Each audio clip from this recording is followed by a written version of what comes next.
Welcome back, A Powerful New Era. It's been a little minute. Just to remind y'all, this is a segment collaboration with Official New Era, coming and adding coaches and athletes onto our podcast, Powerful Mind, for a powerful new era. And we're bringing it back with a very special guest. We're here with Coach Coach Tillman with the Northport Lady Bobcats. And make sure that you watch this episode from start to finish. Coach just dropped so much knowledge and so much advice here for y'all. And so we will see you at the end of this episode. Run the intro now.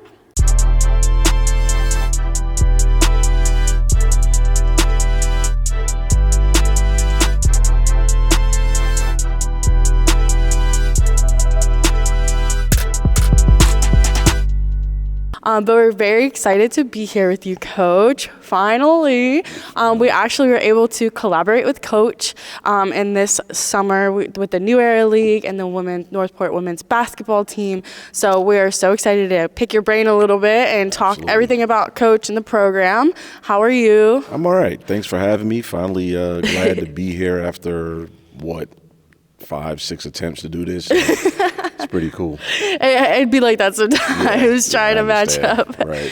Absolutely. And so, going into this year with your program, what is making you a little bit more excited than usual about your programs going into this school year? Well, we got some new players this year. We have a transfer that came in and her sister. We also have a group of freshmen that can just flat out get it done. Nice. So this is probably the first time since I've taken over that I've gotten, I would say, 9-10 freshmen who can actually play. Wow. So just with that being that number, knowing what's coming for the next couple of years is making it a little bit more exciting. Oh, yeah. That's super, super exciting. That's a lot. 9 to 10 freshmen. Yeah. We're do you have any, where did they come from? How did that come up from 9 to 10 freshmen versus before? So they came from the local middle schools, really. Some came from Woodland, some came from Harry Creek, Pine View. One came over from Imagine.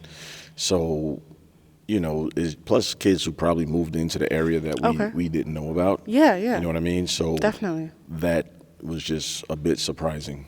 To have that number. So, and then when we have them on the court here, because, we still work out during the week, and just to see what they can do on the court is pretty impressive. So myself and my coaching staff, we're pretty excited for these young ladies to come in. That's super exciting, yes. And then for them to come from all different places and you just happen to have a great number, because then you develop them for 4 years. So when you have an opportunity like this, like you said, where you have so many freshmen that are so well equipped already, what does your development plan kind of look like in your head, to kind of keep developing them all the way through their senior year? So basically, in my program, we don't stop, right? So we go from now, which we're in October, and we pretty much go calendar year. Okay. Right? Yeah. So after season, which ends around, hopefully for our season, at the end late February, going to states and stuff like that, we get right back in the gym. We'll probably take a week off and get in the gym. Now, granted, some players play other sports. Some run track, some play softball and stuff like that. But in their off time, we're just in there and we're just doing basic fundamental drills, you know, and just keeping the camaraderie around with the girls. And then come springtime, some usually play travel ball. Okay, right? yeah. Some play on higher levels than others, right? Some are on the Adidas circuit. Some will just play local. But the key to it all is just to have kids continuously playing, right? Right. Because you can't get better just the 2 hours that we have here in the gym. Right? 100%. So you have to do on your own. And in the summertime, there's really no games unless you're playing travel ball, or some of the girls are too old to play rec ball, but for the most part, travel ball. And then we take that all the way into June when we go into team camp. And then we play for the month of June as a team in different team camps. And then we go off July. We'll probably take a week off because everyone goes on vacation. I need a mental break. Then, for sure. Then July, August, we'll play some tournaments as a team and then just go right back into the next year. School starts, practicing, fundamentals and then just getting ready for the next season. That's awesome. Yeah. And then so like with that developing, like I know you have, like you said, so many different opportunities for them to continue to play and get better. One thing that I think is super cool that I hadn't seen before is Sarasota Rec League, how you guys get involved with them and have your teams over there every now and then. Explain that to them, to the people who don't really know. So Katie Lyons, as you guys know, she runs a rec league, men's and women's. Her and I, pretty good friends, and we've been doing this for, golly, probably about the last 5-6 years. She used to run a high school team league, and the numbers just weren't there, right? So I bring my girls up there to get slapped around, right? Because, you know, you can go against each other for so long, right? So we go into the Sarasota League just trying out things that we tried during the week, during the past 2 weeks, just to get it against better competition. Because, you know, some of these players, even though they're older than us, they're still skilled players, you know, D2, D1, NAIA players. And for us to go up against them and hold our own a little bit, that says a lot. But we don't go in there to try to win games. We just use it as a learning experience. So once we get in the season, then it becomes second nature of the physicality that they you know, face when we play in a rec league. Yeah, because it's like it gives you an opportunity to apply, like you said, like everything that you do throughout the week against each other to other people who aren't even in high school, like you know. So it's a different level. And it's very physical, right? Because they looking to kick our butt. You know what I mean? And I'm okay with that, right? But you know, when we play certain schools this season who are more top physical programs that are physical programs, now we go into that with the understanding, knowing what to do and how to navigate certain players. So it's been good. Katie definitely helped us out with that, so she's very appreciative. That's awesome. That's awesome. And then so like for this season, I know that which I really appreciate about you, is you're a visionary. Like you have a lot of different ideas and how to always improve and do new things and just incorporate new things to, you know, your program here in Northport, which is awesome. So what are some things that you're most excited about this season that you're going to try to switch up and change and make different? We just gonna be the same, right? So we're the same. We're the same Northport, right? The same mentality, the same philosophies, right? We're just a little better, you know. So the girls, our main girls, are a year older now, right? And they've been working, like I said, they've been working year round. So the visionary, we would love to win districts this year, right? I mean, being in 7A basketball, it's a dogfight. You know, I mean, you got big-time schools that have been dominating lately has kind of fallen off a little bit. So I think, you know, we've been knocking at the door. Now it's time to kick in the door and enjoy the party a little bit. You know what I mean? So the girls have been working hard towards that. So that's what we're looking forward to this year. That's awesome. And then so when it comes to comp and competitiveness and developing them not only on the court, how do you also develop the girls like off the court as well, meaning like mentalities, the work ethics, things like that? So it's all about accountability, right? Okay. So we have a model that we say, me and myself and my coaching staff, is bigger than basketball, right? So we hold our girls accountable for everything, right? So it's, okay, so you're late to practice and stuff like that. Okay, well, would you be late to your job? Would you be late to class, right? Okay.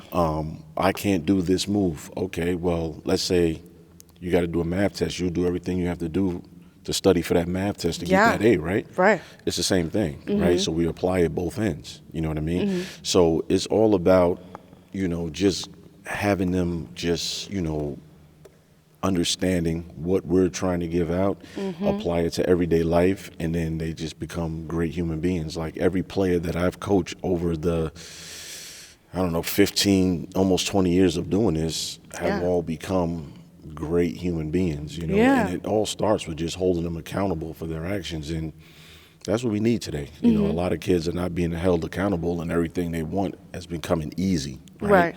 Nothing in life is easy. Everybody know that. But if you look at your day-to-day life, you know, you think about it. Instagram, right? Right. Everything is instant. Google, everything is instant, right?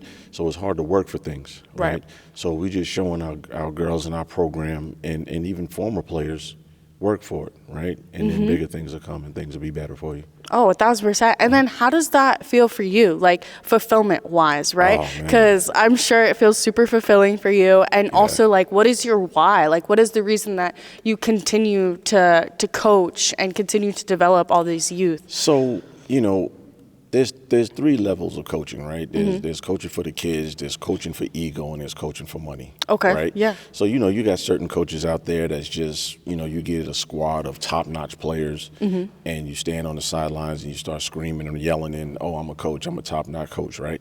And then some coaches just do it for the money, right? And they just want to do it for a paycheck and they don't develop, they just stand on the sidelines and just collect the money. I do it for the love, right? I love the sport.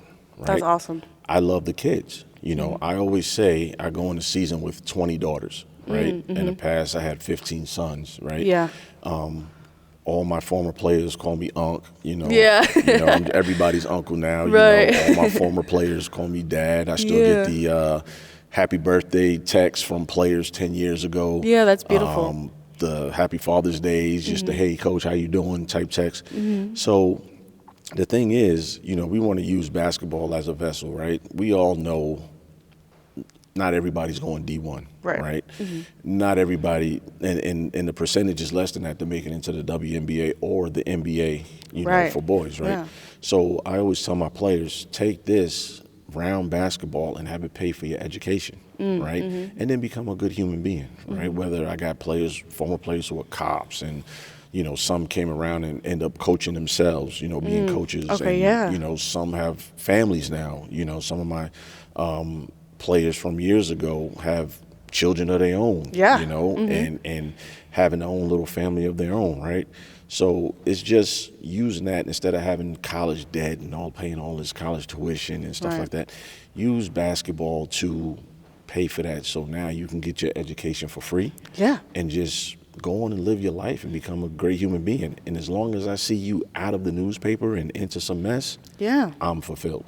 Oh, yeah. I'm fulfilled after that, so that makes me happy. Yeah, 100%. And then also, like, a coach's job is, like, super not easy. I feel like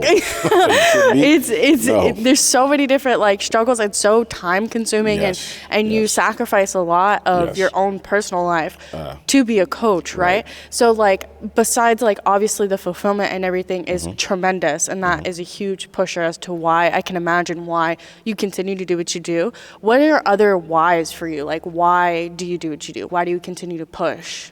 I just feel that that it's funny you say that because just probably 4 years ago, I always wondered what was my why, right? It was like, why am I here? What am I doing here?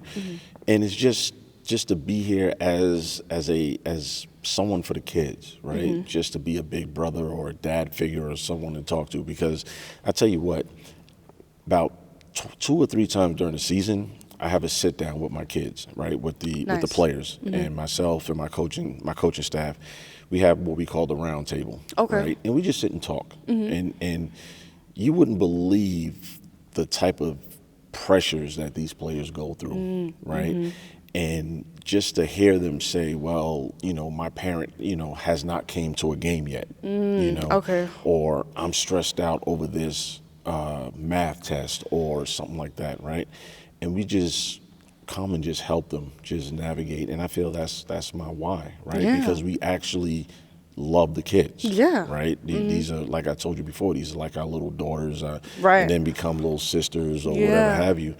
And we just do it for the love, just for the more than the game, because anybody can stand on the sideline and yell out a bunch of plays, right? But to actually tap into a student athlete and just understand them is totally a total different level than just seeing them an hour or 2 a day and then send them on. Right. Yeah, absolutely. These kids go through a lot, and they have a lot of stressors that they have that they really don't have any outlet to, right? But they'll come to myself and they'll come to, my coaching staff and say, hey, coach, I got this going on. And it's not necessarily looking for an answer, right? It's more of just an ear to listen to or a shoulder to cry on, what I mean? And that's what we're here for. That's amazing. That's amazing. And I'm sure you have like a lot of moments that are like wins for you as a coach. What are some of your like favorite moments that you've had, meaning like some type of win, meaning on the court or off the court? So as far as wins, we haven't really gotten to that point yet. Right? Okay. We're striving for that this year, next year. For me, as I've taken over, just about every senior that I've coached has went on to play at the next level. That's beautiful. That's awesome. That's a huge accomplishment. Yeah, it is. That's great. I don't like to try to flex that too much. But, no, but you're like, but no. But I had, but that's awesome. My 2023 class, I had 6 seniors, and 5 of the 6 signed to play somewhere else. Wow. And the 6 could have signed, right? Yeah. But she decided to just go to school. Right. You know what I mean? Right. So just giving my seniors an opportunity to play at the next level is a win for me. Yeah. Right? And then, like I said, coming back to it, 2 years down the line or a year down the line, I get the random Happy Father's Day text, or the happy birthday or the Merry Christmas, or, I even got players who are up north playing. They'll come back in town, Coach, when you practicing, I want to come in, I want to see you, Yeah. When are you going to cook for me? I want some dinner, Yeah. that type of stuff. Yeah. So when I get that, those type of things and just building those relationships, that's always a win for me. You know? So, the winning column, I'm hoping to get a little more of that, come see me next year around this time. right. Say, different conversation. Have a different conversation. But right now it's just the win of my players just being great human beings at this point is a win for me. Oh, 1,000%. Yes. And I feel like in this world nowadays that is way more important than anything, developing great human beings, absolutely, Absolutely. 1,000%. And then, so were you born and raised in Northport, or where are you from? No. So I was born and raised in New York, Brooklyn. I was raised on Long Island. No, born in Long Island, raised in Brooklyn. Okay. And then I moved here in 2003. So Okay, I've been in Northport since 2003, so 23 years at this point. Yeah, that's awesome. Yeah. And then, so when did you start coaching? Like, when did your coaching journey begin? It started in 2004 in the rec leagues, NPYB. I started there. Oh, wow, okay. Yeah, I started there coaching my nephew and my son. And then it went from there to doing Sunday workouts here, right? So I worked with all your favorite men's league players, right? Okay. Jeffrey Gillott, Bensley Melidor, Darnell Antoine, I can go on and on and on, right? Yeah. So I had a hand, helping developing those guys. Oh, that's awesome. And then after that, then we started a travel team called the Northport Wildcats. Oh, wow. Yeah, that was pretty cool. That was back in 06, 07 that started. What age was that? That was 4th grade, so what? Okay, yeah. 9, 10? Yeah, I think so. Right? So Malik Barber, right? I was the one, I had him from elementary up until 8th grade, and Teddy Dees and Zephyr Bruno and all those guys. Wow, we did that up until probably 2012, I would say. Okay. And then my daughter asked me, right? She says, hey, can you put together a travel team for me? Oh, wow, right? okay. And I said, absolutely not. I was like, there's no way I'm coaching girls. It's not happening. No way. Because I was the Bobby Knight type of guy. I don't know if you know who Bobby Knight is, but he was always screaming and yelling and throwing chairs and all this other stuff. And I say, there's no way. Can't do that around girls. I can't do that around just girls. I was like, I can't do it, right? Yeah. So I had another parent. He asked me. He's like, "Hey, man, just come to a girls' middle school game with me and just tell me what you think." And he said, you can have this player, and we can get this player and this player. Okay. And I gave it some thought, and I said, you know what the heck, I'll try it, right? So I did both. One year I did, because my son played for me also. So I did both boys and girls. Oh, right? wow, okay. Crazy, right? Yeah. My wife, she was like, "You're out of your mind." But I tried it, and it started to get a little bit of static with my son because the parents were saying, "Oh, he's only playing him because it's his son." Well, my son was good. But, So I stepped away and let my assistant handle that, and I focused a little bit more on the girls, and then from there it just took off, and I just been coaching girls ever since. And I tell you what, I'll never go back to coaching boys. Yeah. No way. What's the major difference between coaching girls and boys? Oh my God. So boys, they think they know it all, right? Okay. You know, they stand there and they, and they want to be tough and they know it all, and you know what you're trying to tell them doesn't make any sense. You know, with the girls, if they trust you and they believe in you, they'll run through a wall for you and not ask any questions, right? Okay. You know, I could take a boy and say, "Hey, run through that wall for me," and they'd be like, "But coach, I could just go around." But if you run through the wall, this would happen, right? Yeah. And they're like, "Yeah, coach, but you know, if I go this way with a girl, with the young ladies, hey, can you run through this wall for me?" "Okay, coach," and they'll just run through it, you know, and they just awesome. play hard, Yeah. you know. So that's why, and I'll never go back, you know. Yeah. Plus, I have a little one, my younger daughter now, who's starting to come into her own. So Yeah. you know, I'm gonna take her and Develop her as well. Yeah. and ride into the sunset with her. So just Yeah. that'll be it. 1,000%. And then, so when did your coaching journey here start? It started in the 2015-2016 season. Mid-season, I was brought on as a assistant on the varsity team. My daughter was a sophomore at the time, and I was brought on as an assistant. And then the following year, that current coach had stepped away, and then Coach Huffman came in and took over. And then he hired me as his JV head coach. Okay. And then, so I was with him from that time on. And then 2017, I became varsity assistant. And then 2020, he retired, and I took over the program since 2020. Wow. And then just made it my own since then. Yeah, that's awesome. And like it's even cool from like an outside perspective, because I never played like basketball or anything in high school, you know, and you know, I went here and everything. And it was really cool to see from like, even because I graduated in 2020, right? So to be able to see from an outside perspective of even being outside of high school, the women's basketball program, to see it grow from an outside perspective is so cool. And that makes sense, because it was around that time that it really started being more established.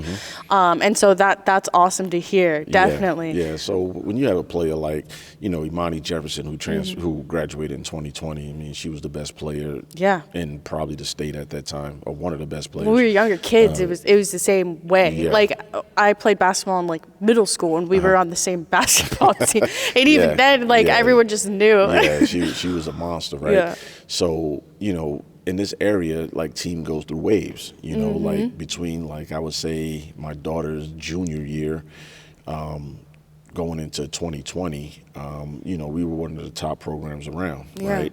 And then we took a little bit of a dip, and then other programs like Venice and Charlotte and Port Charlotte, you know, they were up top. So, you know, once you get that wave of players where programs go up, programs go down, right? So our program was going down a little bit, and now we're trending up now. You know, which is exciting. So we're happy about that. Yeah, super exciting. And then I was also curious about your basketball career. What does basketball look like in your life for you? Oh man, basketball for me. You know, I played a little bit in high school, but you know, I was a knucklehead, right? So being on the basketball team and girls come involved, and you know, I had a little bit of unfocused, I had a little bit of a reputation or whatever have you. So my mind wasn't completely you know on focus on basketball, and you know, I take that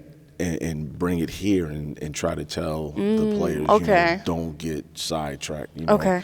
I was pretty good in my day, in my heyday, which was a long time ago. You probably wasn't even born around that time. But you know, I try to take my experiences that I went through, you know, and let my former players know, men and women, right? Don't go this route, right? You may want to skip this practice to go hang out with this person, or go with or go here, but don't do that. Right? Stay focused, locked in. You know, because I wanted to cut school and go to hooky parties, right? I wanted to, I'll go to this practice, but I won't go to that practice, you know. Oh, that science grade, I'll take care of it later, you know. Everything was put on the back burner. So that, until I screwed myself, you know what I mean? So I take that, and I don't want to screw, you know, tell players like, hey, don't screw yourself up, you know what I mean? Just stay focused. Don't be me. Be better than me. Right. You know Learn from my mistakes type of thing. So. Absolutely. Yeah. So that love of basketball, though, has always been there for you your whole life. Yeah. I used to on this court. I used to all your favorite men's league players, and I tell you now, I gave y'all the business, and y'all know that. But as I gotten older, I can't do it no more. But basketball has always been my first love. It's just a great game. Because it's like when you play the game, it's a mental game, right? And it's an IQ game. It doesn't matter how athletic you are, right? As long as you have the mental IQ, you can always succeed in basketball, right? And no lead is ever safe. Like, I don't know if you ever watch college, right? In March Madness, you'll see teams up by 20 in the second half, and then the last 3 minutes they come back and win by one. So that love of the game is. I've been playing since I was 4 years old. So that's awesome. Yeah. So I just love the game. So that's awesome. And then also to have it develop through your family is super cool too. Yeah. My son, my daughter, now my younger daughter.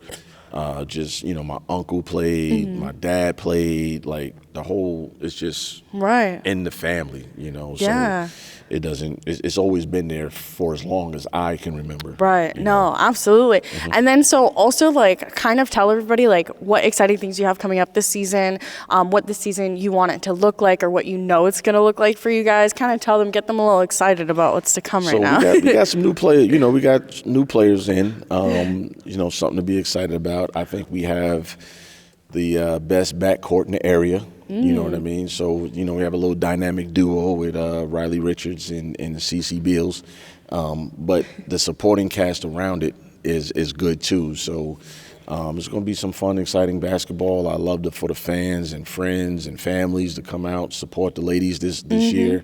You guys have been great with putting out promo videos last year for the girls, just giving them an idea of what we're looking like. We have Bobcat Madness coming up November 14th. Everyone is welcome. Community, fans, friends, November 14th at 7 o'clock here. You get to see the JV players. You get to see the varsity players. You get to see the men's team. You get to meet the coaches, interaction games. So it'll be a good time, man. And hopefully, you guys like what you see on the court and just come back for more. Oh, yeah, you better come. November 14th, 7 p.m. Right. You heard it here first. We will see you then. Make sure you come. Make sure you follow them. Their Instagram and everything will be in the bio below so you can follow along their journey. And then also one last question. What is a good piece of advice that you would give a younger coach that wants to step into coaching? What is a piece of advice you would give to someone? If you're with a significant other, hopefully they understand. Yeah. Right? Because you're in for a long run. It's more than just coaching, right? You got to take into account for, organizing the team, making sure everybody's grades are right, gear, like anything you can imagine, you're going to have to deal with. Because I tell you what, when I took over the program, and, I did have Coach Huffman there to guide me through. But after about 2 weeks, I looked at my wife. I said, what in the heck did I get myself into, right? Yeah. So have an understanding spouse and just understand that it's just more than basketball that's going to be done, okay? And then just be ready for the grind, Yeah. Be okay with taking your losses, okay? Be okay with people not liking you. Be okay with people talking about you. Just navigate through that, watch what you say on social media because, that'll get you in trouble. And just do it for the kids, right? Don't do it for yourself, do it for your kids. If you want to become a coach, just let it be about the kids and not about you. If you do that, then it'll be great. Absolutely. That's snaps for that. He just spit some bars there. That's a clip. Absolutely. Well, thank you so much, Coach. Thank you. For everything that you do for the community that you've been doing for years and years to come, I'm sure. Appreciate it. Well, no, I got about 7 years and then that's it. You're like, okay, I'm going to cap it. Yeah, I'm waiting for my daughter to graduate and then we'll reevaluate. But right now, I got about 6-7 years left and that'll be that. Absolutely. Well, we're really excited to follow along your journey and see what you guys do this season. We cannot be more excited about that and be on the lookout because we got a media day coming soon. Yes. Something different. New Era be hooking me up. So I got some ideas. And keep a lookout for the Twitter page too because the Twitter page will be coming up soon too. Okay, definitely make sure you tune in, tap in. And as always, baby, we will see you next Thursday. Peace. See you later.